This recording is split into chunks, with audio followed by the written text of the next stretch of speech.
Hey gang, it's Thursday, December 30th. Listeners, welcome to the Behind the Numbers Daily Holiday Special, a new marketer podcast made possible by Basis Technologies. I'm Marcus. Today's holiday fact, I've got two for you. Rudolph the Red-Nosed Reindeer was originally created as an advertising gimmick. According to the Smithsonian Insider, Rudolph the Red-Nosed Reindeer appeared, and you can't say that without wanting to sing the song, okay? So let me just say that.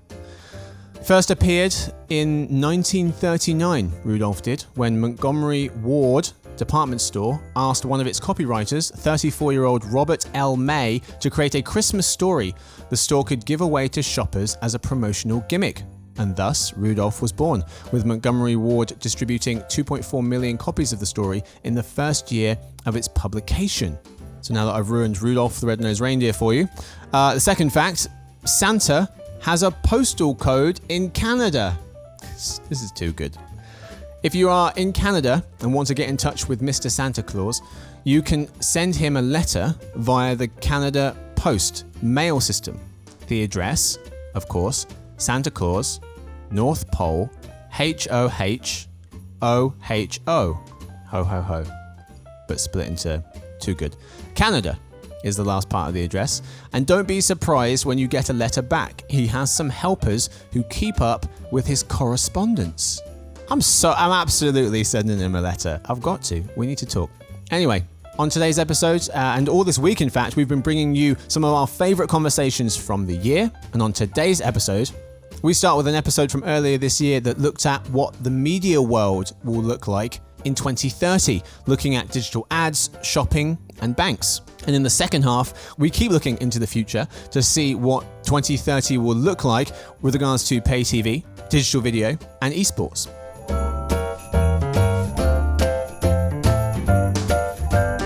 Hey gang, Monica, Shalene, Cindy, Oscar, and listeners, welcome to the Behind the Numbers Daily, a new marketer podcast. I'm Marcus, and today I'm joined by so many people. We have a bunch of forecasting folks with us. Let's go through them. We have with us one of our directors of forecasting, it's Cindy Liu. Hi guys. Hello there. Another director of forecasting, Oscar Orozco.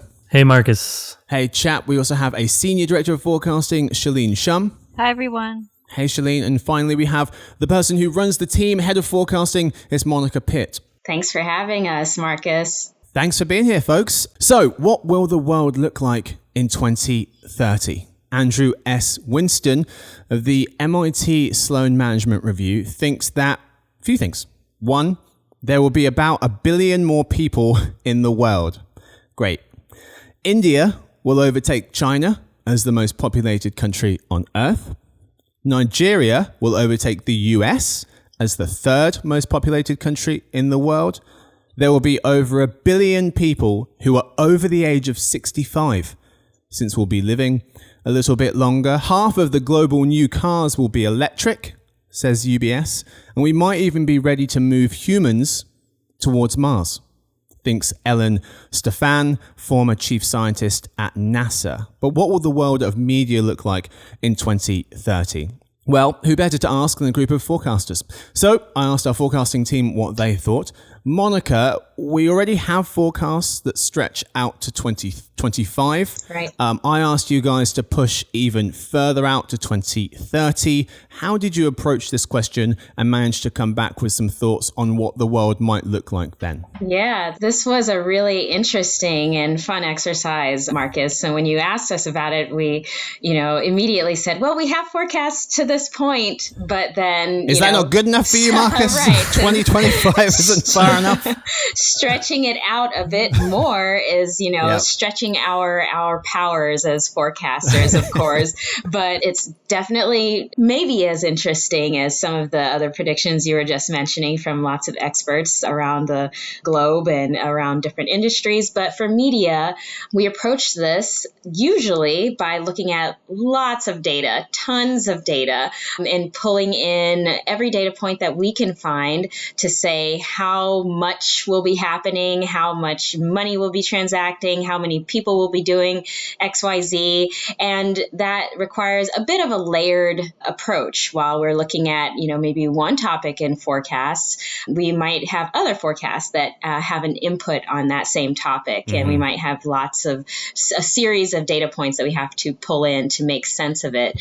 For something like this, we're in a good position because we already have forecasts. So we're leaning into what those forecasts have already said, at least through the next 4 to 5 years, and extrapolating those trends, those same trends, to the next 5 years and saying, okay, if those things remain constant through 2030, what would that look like? So we're doing a bit of a pared down methodology, as it were, just to look at what would our current trends produce if we were to extend our forecast that far into the future. And that's pretty typical for us. Right. Yeah, Monica, to what you said a bit earlier on, there's a good chance, that things will happen and we'll knock these forecasts off course, just like with anything that, we can't prepare. We can't account for every eventuality. Right. I thought it was going to be sunny this afternoon and actually no, it's raining. So trying to forecast out 10 years is pretty tough. So with that in mind, with the idea of, we have these forecasts of 2025, we stretch them even further. What will the world look like in 2030? We came back with about 10 different trends, 10 different ways in which we think the world's going to look in 2030. We've got about 5 of them for you on today's show. We'll do part 2, another 5.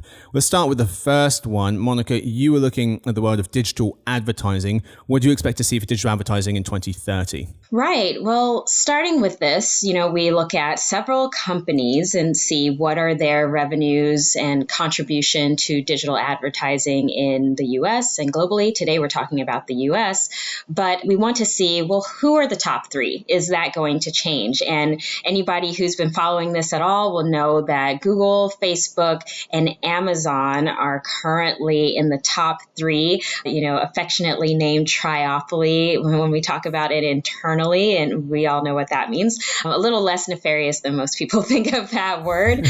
But when we start out with where we are today or where we expect to be today, Google right there on top with 29% share of the U.S. digital ad spending market is the biggest single player by itself. And that's not surprising. Google is where we all go to learn everything that we know, what we ask our smart speakers, for recommendations or for what is an armadillo and lots of other things. Can you please play that new Katy Perry song for me? And so, yes, a mammal, funny enough, that lays eggs, but that's another thing entirely. But yeah, so we know that Google would be really dominant and strong in search, and that should continue, actually. But one thing that's a reality for Google is that search dominance is really their sandbox. That's really where they play. So as we think about the next 10 years or the next 9 years, because we're looking at 2030, Google is losing some of the market share just because others are growing a bit faster. There aren't a lot of new search players that are entering the market, but one probably unexpected one is e-commerce search. Google, while they have Google Shops, I believe it's called, Google Shopping, it has not been as successful, I would say, as big player Amazon and many others in the e-commerce space. And that is where we see some encroachment upon Google's share there, not making it any less dominant than other players, but definitely encroaching upon their market. So as e-commerce has grown and the activity around it has grown, we see that Amazon and even other e-commerce players are taking up some of the search share that would have gone to Google, and that's really becoming Amazon's game. Amazon and others, I should say, becoming their game. And when we think about down the line, 29% this year, Google's share is likely to continue to fall but very slightly, fall to around 27%, we would say, to 2030. And that's a big deal. Google, like I said, is really dominant. But one thing to keep in mind is that Google's share falling below, say, a quarter of the market, 25%, would be really an unlikely scenario. So what we have here is it basically getting somewhat close to that number, but still a little bit higher than that 25% share, just given their sheer size.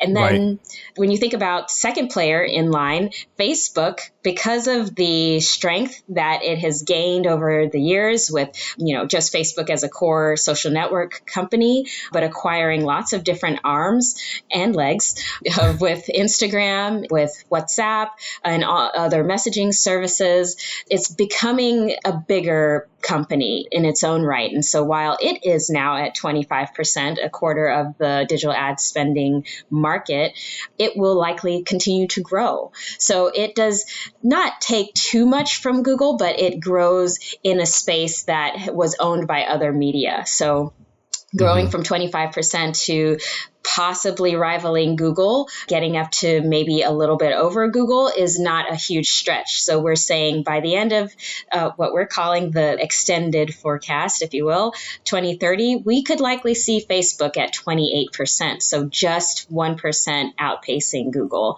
Probably a lot of contentious thoughts about that, but it really stems from us seeing that Facebook continues to grow its mass and coverage, including in areas like e-commerce, social commerce, which is a subset of e-commerce, and that becoming a real factor in user growth.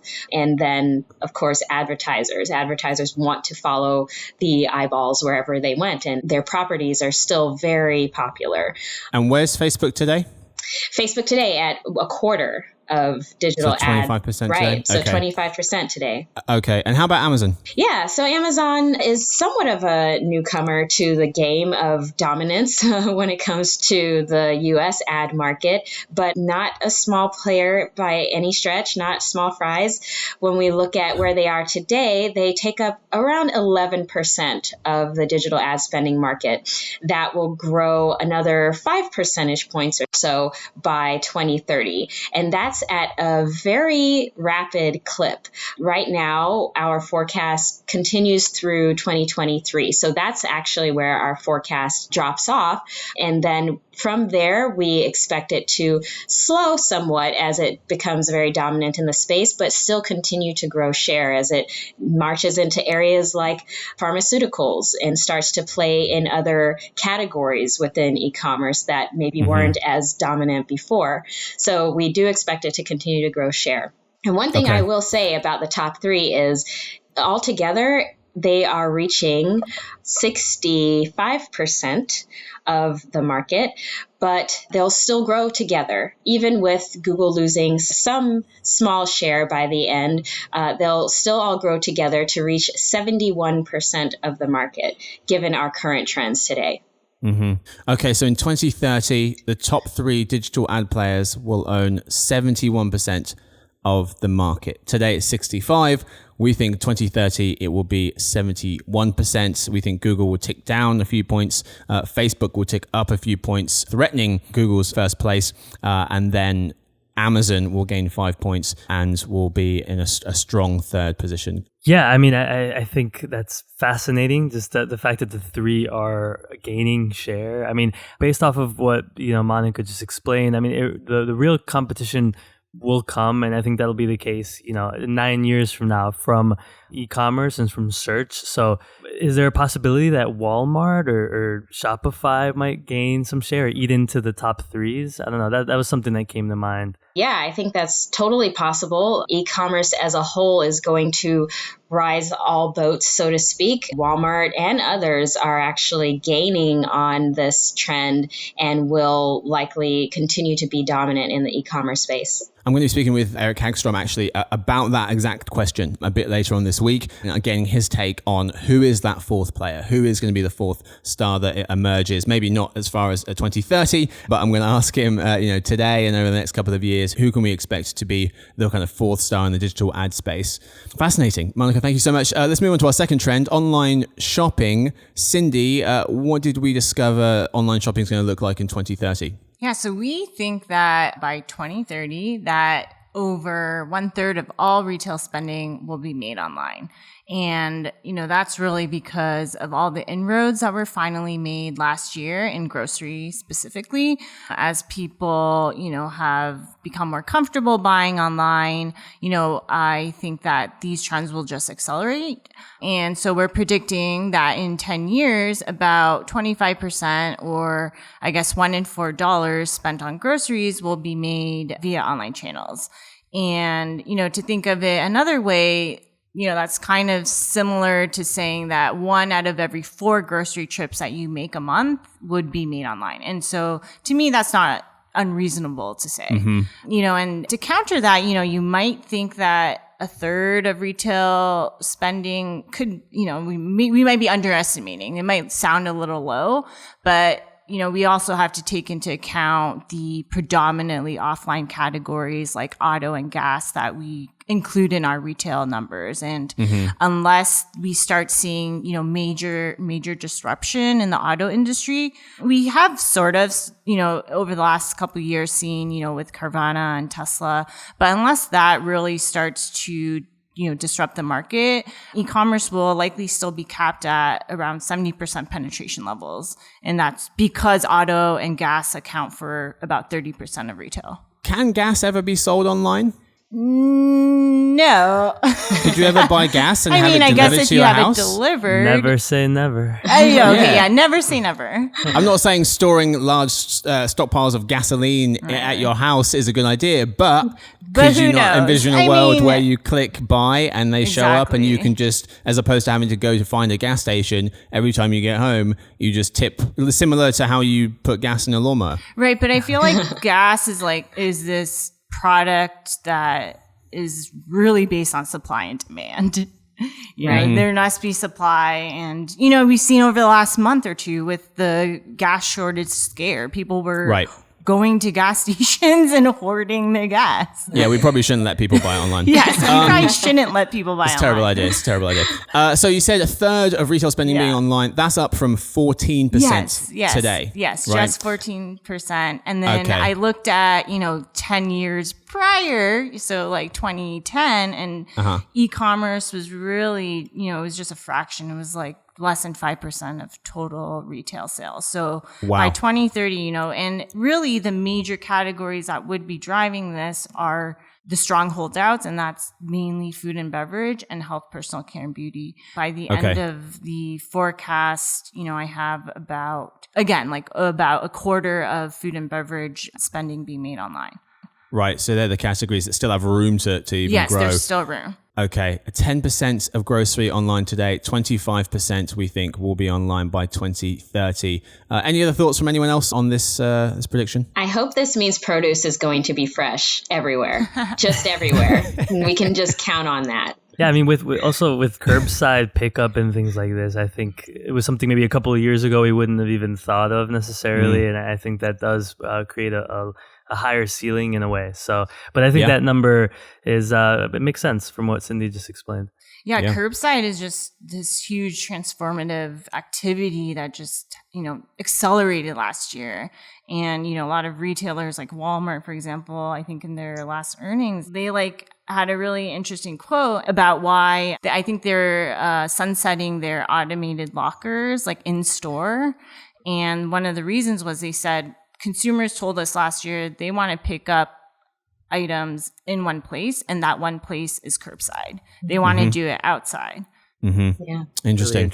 Yeah, I think this means that US actually will move up in rank to the 4th place out of all the markets in the world. I think it's going to, with the 33%, I think it moves up to 4th place, just behind China, UK, and South Korea. Fascinating. Right now it's at 6th. Wait, so that's the current ranking at the minute? China has the most amount of shopping online, then the UK, then South Korea?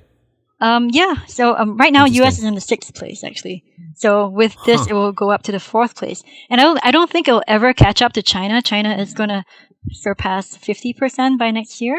So Right. With 33% in 2030 for the US, it's still a long way more. And Shalene, why is that? Why is China able to be so far ahead in terms of how people want to shop for things, but in terms of buying things online? Right. I think China was a very special case. I think it kind of leapfrogged the traditional ways of doing a lot of things. Payments, and it's online for a long time. That ease of paying for stuff online, it kind of leapfrogged the whole credit card thing. Mm-hmm. And I guess it's just that the platforms in China are so dominant. And they've also expanded so far into the rural areas, and they've also pioneered new ways of shopping, like, live streaming e-commerce is extremely hot there. So they're really the leaders in e-commerce right now. And I think the one other thing to point out too is that, the US is predominantly brick and mortar. And that, again, that goes back to this concept where the US has the most retail square footage per person in the world. Mm-hmm. Like retail shopping, brick and mortar shopping, malls, that's ingrained in our culture. Yeah. Yeah. I was just going to add, if brands or merchants are listening to this, I would say shoot for the stars. That 33% number could be higher. It could be higher. How China has transformed digital shopping. It better not be, Cindy. It better be exactly 34%. Yeah, exactly. Otherwise, we will come find you. Let's move on to our next trend, digital banking. Shalene, what were you looking at in the world of digital banking with regards to 2030, what the world's going to look like? Well, yeah, in 2030, we expect that almost 85% of the population will access their bank account digitally at least once per month. And of those who bank online, 90% of them will do so via the mobile device. But in-branch banking will not become a thing of the past in 2030. It will still exist. So 60% of bank account holders will still visit a branch at least once a year. And we don't mean them going to the branch to withdraw money from the ATM. So ATM visits are not included in this number. So people are actually going to the branch to do, real things like, I don't know, deposit cash or get a certified check, things like that. Okay. But what's interesting also is that, while people are still going to the bank branches to get things done, there's also a portion of people who are getting used to the idea that totally banking online and not ever seeing a service personnel in person is totally acceptable. So by 2030, over 1 in 4 people will have a bank account at a digital-only bank. And these are banks that do not operate physical branches. So everything is done via phone or internet. Okay. So 85% of people will bank online. So we're saying 15% of people won't bank online. Yeah, 15% of people won't even pay their credit card online, which is weird to me.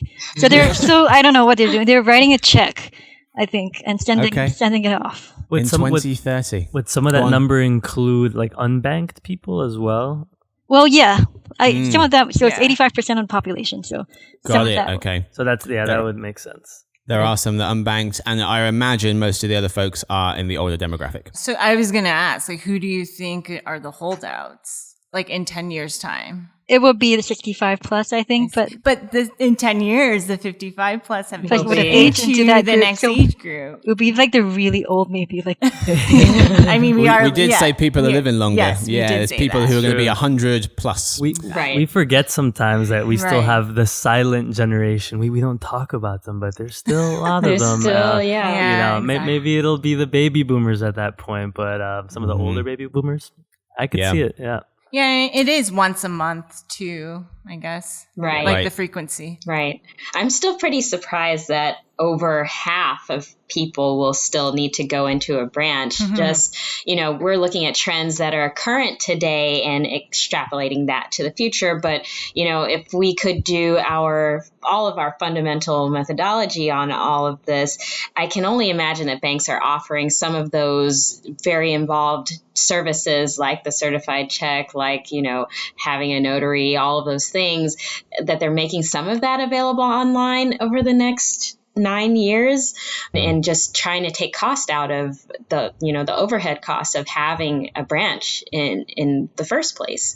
So I wouldn't be surprised if it comes down from that number and maybe closer to half, but it still shocks me that I spend so little time in a branch. I don't even know if I get to that 1 time per year number, but I can't imagine it being just so ingrained, but certainly some people just prefer that. Yeah, there's a relationship aspect too. I think some people just like that. So you can get some fees waived if you go in and speak to your relationship manager. So maybe some people do that. Yeah. And neobanks are still such a sort of new concept that it definitely is tough to extrapolate the trends we're seeing now 9 years in the future because it's still so new here. So what's really interesting as well is that, like, as an individual, what share of your time will you spend doing these different things? Because as you said, with a neobank, these digital only banks, 28% of people will have an account at a digital online bank, but they could still have an account at a bank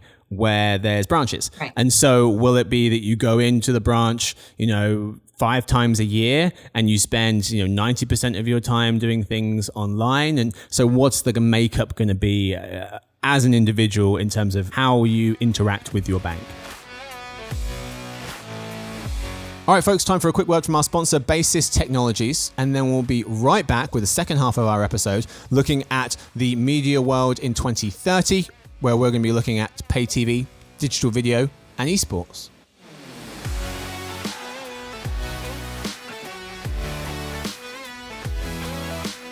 Today's podcast is made possible by Basis Technologies. Basis Technologies has created a digital advertising platform that connects people, automates processes, and unifies channels, bringing together programmatic, site direct, search, social, and CTV into one single interface. And through the power of automation, Basis enable brands, agencies, and publishers to build and operate a healthy, secure, efficient, and profitable advertising organization. Ready to take control of your advertising? Just go to basis.net today. That's www.basis.net. Basis Technologies, the future of advertising has arrived.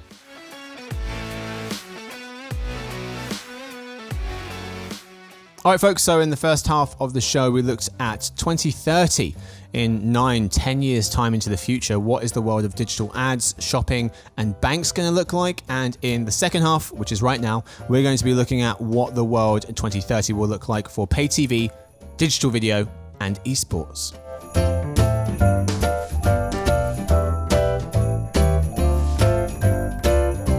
Okay, we're back. We've got a couple more predictions for you for what the world's going to look like in 2030. Esports. Oscar, you looked at this one for us. Esports users, esports ads. What's the world of esports look like in 10 years? Yeah, great. So I'd first like to explain kind of how we define it when we think of esports users. It includes it's internet users who watch an organized gaming competition. And this is only hosted on digital video platforms. So we're not counting any sort of viewing on traditional or paid TV. But it involves competitions among professional players and teams. And so I just wanted to clarify that. But in terms of our predictions, where we currently are in terms of esports viewers, we say that close to 27 million Americans are currently esports viewers. What we're projecting is by 2030, there'll be 10 more million viewers. But kind of what that gets down to is that it's not growing extremely fast, like we've seen with some other activities or digital activities. So about 8% of the US population is currently an esports viewer. That'll reach 10% and then kind of not grow from there by 2030. Yeah, by 2023, you were saying it's growing less than double digits. By 2027, 1 in 10 Americans being esports viewers. And it kind of stays there going forward. Why is that? What's capping it? What are the esports viewership hurdles? Yeah, I mean, the pandemic was a really tough year for esports. There was a lot of cancellation of in-person events. Financially, it really hit the industry pretty hard. It was felt by leagues and teams and players as well. But, when we think of what's kind of inhibiting more growth, it's also when you think of demographics, right? And it's really exploded in the last few years. But it is a bit of a niche type of, interest, if you consider it. The fact that 1 in 10 Americans is already, or nearly 1 in 10 is already kind of watching these leagues regularly is exciting, and I'm not trying to take away from that. But I do think that when you think of certain demographics, so people maybe over the age of 40, it still has to do a lot more work to involve women and get them interested in watching. So it definitely skews a little bit more towards male viewers.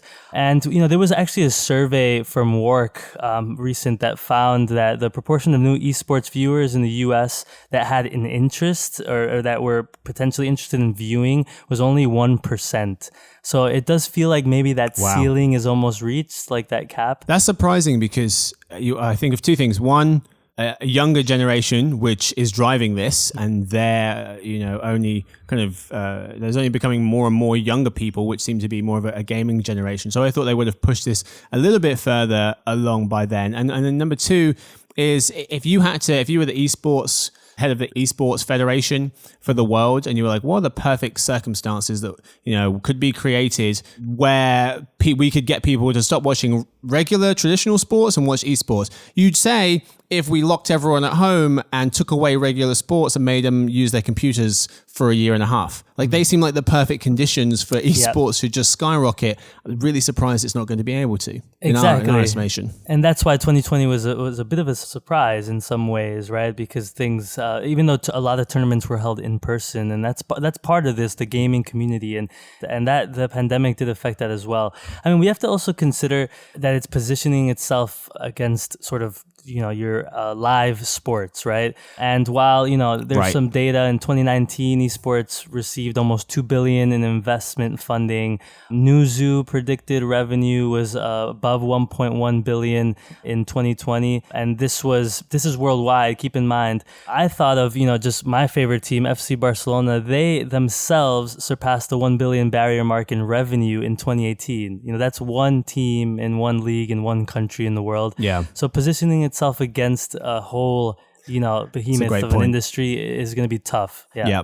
How about on the ad side of things, Oscar? Esports ad spending, I imagine that's going to be pretty capped as well. Yeah, that will be as well. I mean, we think that it'll sort of lag, so it'll be growing a little bit faster than on the viewer side for a number of years. To give you an example, by 2023, viewer growth is at 6%. The ad spend growth is at 10%. So it'll lag, but it'll also start to flatten out. And as a percent of digital ad spending, early on, we thought maybe it would gain on digital ad spending. It was at 0.1% last year in 2020. We predict that by 2030, it'll remain with that same share at about 0.1% of digital ad spending. So a small part of it, and it'll grow kind of hand in hand with digital ad spending in general. Okay. And what were the total dollars on that roughly? With the 0.1%, what does that mean of digital ad spending? Yeah, the dollars, it's a little bit over. So it's 215 million in 2021. Okay. So it's small, as we just talked in terms of as a share of the whole market. But it'll reach to close to $340 million by 2030. So it will continue to grow. Okay. Yeah, you make a great point about competing with sports. Even, baseball, basketball, and hockey, I'm pretty sure all of those three combined, like, they struggle to rival the ad revenues of the NFL. So even if you're going up against the NHL, which is the fourth most popular, or even the MLS, which seems to be coming, as according to some surveys, the fourth most popular American sport, there's a lot to compete with. Exactly. It's more of a sport by sport thing. I mean, ESPN recently shut down its esports content division, which does not bode well, Yeah. Oh, really? Yeah. Interesting. But it needs to maybe position itself against a specific sport, maybe a little bit further down the line. But it will continue to grow. And as you said, what it does have going for it is the Gen Z generation. But, there's other ways to view video game content. It doesn't have to be in this kind of organized, league type of format. So consider that as well. Yep. Okay, let's move to our final prediction, telemedicine. Shalene, you looked at this for us. Let's define it first, because telehealth, telemedicine, telestuff, what are we talking about here? So to define telemedicine, it's basically an adult who uses real-time audio, video, text, or chat to connect with their doctor to get diagnosis, treatment, or care at least once a year. So we're saying by 2030, a third of the adult population will be using telemedicine. And to give that a little bit of context, this year, less than 1 in 5 of the adult population will use telemedicine, and that will jump to 1 in 3 by 2030. Okay.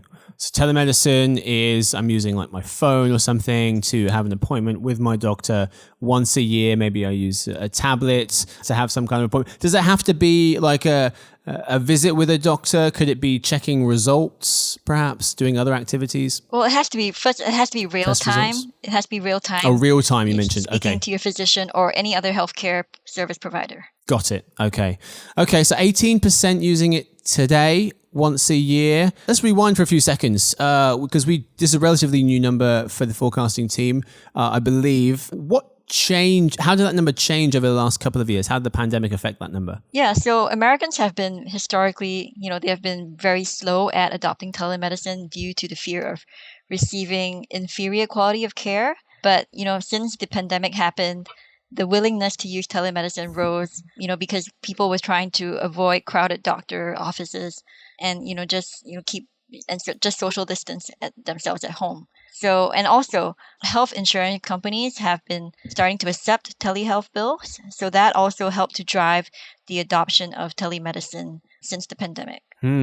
Interesting. So there was some research from Ipsos. Oscar, I think you were on the show the week you listened when I was talking about this research. We were discussing activities that Americans would rather do in person versus at home if both were safe and possible. And I was surprised to see that the activity people were most likely to return to in person was going to the doctors. 67% said I'd rather go back in person.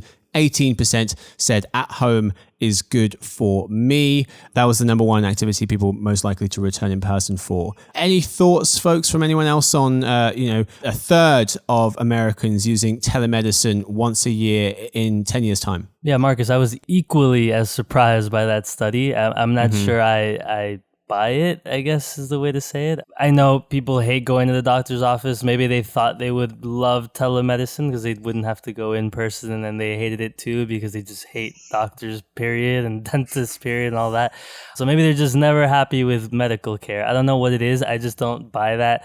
I think that, it makes sense to me. I think that doctors do have to incentivize, their patients to use these services more. I feel like they could bill more hours if they fit in more people into their schedules that way. So it'll be interesting how they might do that. But I think that number is totally, attainable. Yeah, and I don't think it's like you're replacing all of your visits with the doctors. I mean, there's some visits you need to do in person when you have your checkups, but I mean, there are some that can be replaced. Like, I mean, I know that you said that we don't count, getting results, but if it's like getting results and having the doctor speak about them, why would I drive like an hour away okay, maybe not an hour, but why would I drive to a doctor? Where are you going to the doctor, Sydney? There's got to be someone closer. I live pretty far outside the city now. But yeah, like why would I drive all the way just to get the results and have him speak about them? Or like seasonal ailments too. Like when it's spring or in the winter where it's a lot of flu. And so I agree with that. Yeah. Go on, Shalene. Yeah, I think COVID or some variation of COVID is something that we'll have to live with from now on. It's sort of like a new normal for us. So I think if people can avoid going to a crowded doctor office, I think they will do so. If it's, for small ailments like pink eye or something, you don't really need to go. You just need to say, hey, I've got pink eye, and then they'll prescribe you something. Yeah, so you can save that trip. Yeah, why not? That's why that Ipsos study, I just don't. Yeah, get it.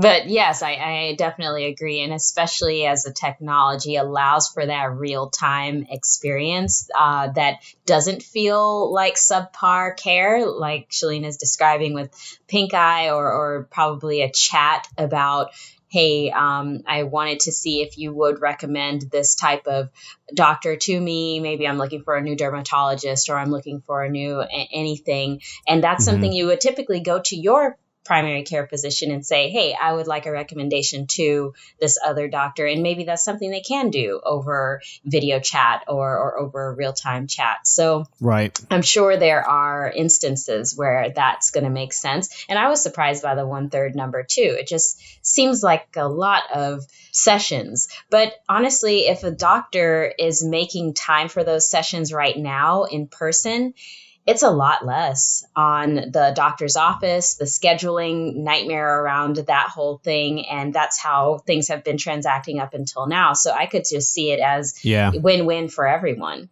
Yeah, Oscar, you talked about doctors pushing it more, able to fit more patients in. I guess they'd also run more on time because, one person's 5 minutes late and that has a domino effect on the rest of the day. Shalene, are we including mental health services in this? Yes, we do. Okay.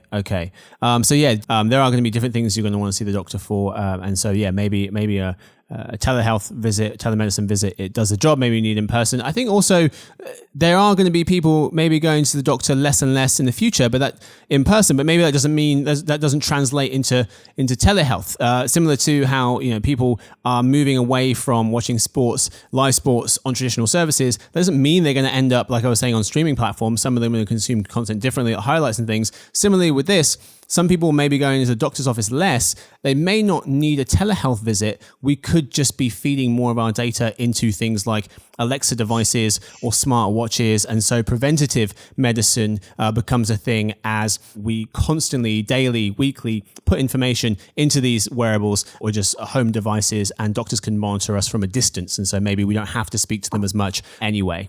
All right. Well, that is it for the show. Let me just recap some of those trends for you folks. We covered a lot of ground. Pay TV households. In 2030, we expect there to be 35% of households with pay TV, down from 58% today. Digital video. Top 3 will be Netflix, Prime Video, and Disney Plus. Disney Plus will overtake Hulu to take that third spot, and 70% of people will be streaming some kind of video through a paid service by 2030. Social network-wise, the top 3 will be Facebook, Instagram, and then TikTok will take the third spot away from Snapchat sometime in the next couple of years, we expect. Then esports. Esports users, just 1 in 10 Americans watching esports, and the ad spending will remain low, 0.1% of digital ad spending going to esports, as in the hundreds of millions of dollars. And finally, telemedicine. A third of people, 33% of people using telemedicine once a year by 2030, up from 18% today. So that's what's going to be going on in 2030. Maybe by 2030, we'll also have figured out the rules of lacrosse. Who knows? Who knows the rules? Does anyone know how that game is played? Not at all. Makes no sense. You can just run into me for no reason. I think it's so. Chaos. I learned about bag toss this weekend. It was all over ESPN. What is that? That sounds very made. That sounds very made up. Hold on. We watched, or we didn't watch, but I found there's like a world tag competition. Oh like yeah, actually, that is not made up. That is real. No, that's real. That was crazy. Like on NBC. Yep. And I was like, what is? Yeah, they jump through like a jungle gym type arena to try and tag someone. It's very intense for no reason whatsoever. Like, how do you train for that? No one knows. It's crazy. Oscar, bag toss. What are you talking about? What's the official name of that sport? Do you mean cornhole? Yeah. Cornhole. You mean cornhole? Bag toss? What? That's what I call it. Okay, cornhole. you are the only person on the entire planet calls it bag.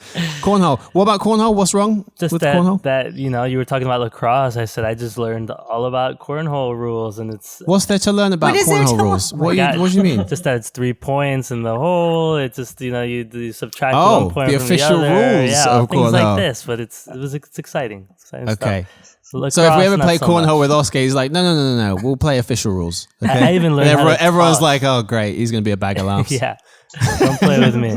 I'm good. That's all we have time for this episode. Thank you to all the guest voices you heard on this very episode, and thanks to Victoria. She edits the show. And thanks to everyone listening. A huge thank you to everyone who made this podcast possible in 2021 and all the previous years. Thank you to everyone who contributes and to everyone who listens. We'll see you on Monday for a newish Behind the Numbers Daily, an eMarketer podcast made possible by Basis Technologies. Starting from Monday, January 3rd, you'll be getting a new and improved Behind the Numbers podcast. We have a brand new logo, so you'll notice a more modern, professionally designed logo for this podcast, which will help you distinguish between each of the 5 shows that we have for you that sit under the Behind the Numbers brand. We have the Daily, the Weekly Listen, Around the World, Brand Anatomy, and Reimagining Retail. They're each of the 5 shows we have for you. And we've refreshed the Daily to bring you the information you need in a more succinct and clearer format. And we, of course, will be continuing with old favorites like the Weekly Listen and Around the World, and new shows we just launched at the end of last year like Brand Anatomy and Reimagining Retail. See you in 2022, which is it's like in a few days. I'll see you soon.